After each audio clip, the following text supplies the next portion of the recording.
قیوم کاکا په شعر او اشعار کې تاسو ډیر مشهور یې ډیر پاپولر یې نو نن په احتجاج مظاهره کې تاسو موږ ته یو شعر ډالۍ کیږي وای موږ د خپل وطن ولې در په در خاورې په سر یو تا ته هر څه میسر دي خدا مونږه ته بهر یو خوار وطن کې خټول خواري دا ته ولې جاګیرداري ته د خپل خېټې یاري تا خوړلې دي کالداري نور په غر او سمه نشي افلاطون تیارو کې پرېخم زرنا د امیدونو دی ژوندون تیارو کې پرېخم وای د غیرت یو لمبه شي دا لمبي د ځان امړې کوي دی لمبو ته لمبي کېدی دا لمبي د ځان امړې کوي فریادي قلم اوچت کا د غریب د زړه آواز شه د انصاف یو ناره شه انقلاب شه تور انګریز د ځان نه لر کوي ملون تیارو کې پرېخم زرنا د امیدونو دی ژوندون تیارو کې پرېخم زموږ سره جی سابقه ایم پی اے سید جعفر شاه خان نامی گرامی شخصیت دا عوامی نیشنل پارټۍ ستون زموږ سره موجود دی او په نشاط چوک کې کوم احتجاج مظاهره دا هغې راغلی دی راځئ نن د خپل مېلمه ته په خیرالي ووایو او د احتجاج په حواله سره د څه تاثرات دي جی جعفر شاه صاحب اوله ډېره مهرباني ستړی مه شئ په خیر رالی مننه کوم چې ما ته نن دا مقرره کړه تا ولید اجمل بابا به وایي چې نن ټول ولس ته هغه محبوبه سندرې وایي خټک چې به د ځان سره ژړله کله نو نن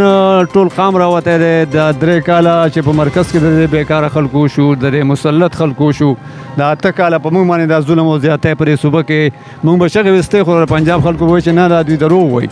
نو هغه دروغجن حکومت راغلی چا چې راویستي دي او څوک چې راغلی دي د تاریخ بیکارترین حکومت دی نن د غریب چوله چې دا غمړه د غریب سړي گزاره مشکله ده والله زه په حقیقت باندې غریب څه شي سفید پوش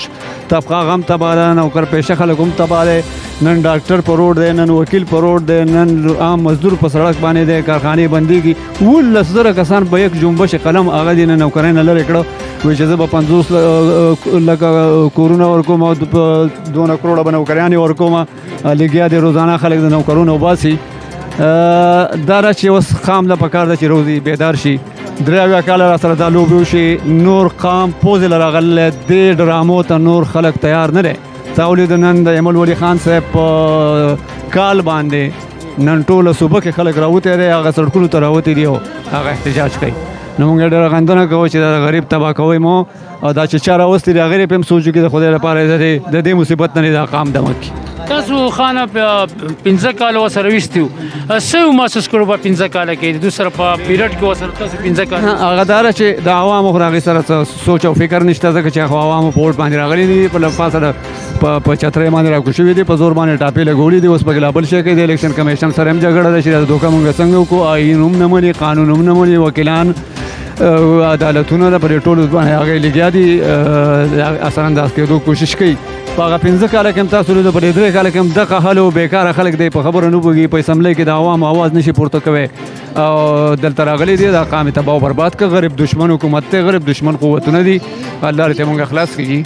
کتونکو سابقه تحصیل ناظم اکرام خان د نننۍ احتجاج مظاهرې څه مقصد دی د حکومتي کارکردګۍ په حواله سره څه ویل غواړي اعوذ بالله من الشیطان الرجیم نن په ټوله صوبه خیبر پختونخوا کې د عوامي نیشنل پارټۍ زموږ صوبایي صدر ایمل ولی خان ټولې صوبې ته دا هدایت جاری کړي دي چې د دې کمرتوړ مهنګایۍ خلاف په هر ضلع کې احتجاجي مظاهره وکړي هم دغه شانته کې په سوات کې نن د عوامي نیشنل پارټۍ احتجاجي مظاهره کېدونکې ده چې دې مظاهرې ته به زموږ انشاءالله زموږ د ضلع صدر ایوب خان اشاړي او نور ملګري خطاب کوي د دې مظاهرې دا مطلب دی دې لپاره غونډ شوي چې نن کمرتوړ مهنګایي په دې ملک کې روانه ده کم چې پېټرول ډیزل کم په تیزۍ سره مخې ته روان دي کم چې د وړو بورې څوک نشي اخیستی د بجلۍ بل نشي داخلولی هر دا چې د دې پورې چې هغې د دوایانو مطلب دا دی کم په تیزۍ سره اضافه کېږي موږ عوامي نېشنل پارټۍ د دې پر زور مخالفت کوو او حکومت ته وایو چې دا ظالمانه اقدام د خپل واپس والي او په دې خپلو خلکو دې رحم وکړي.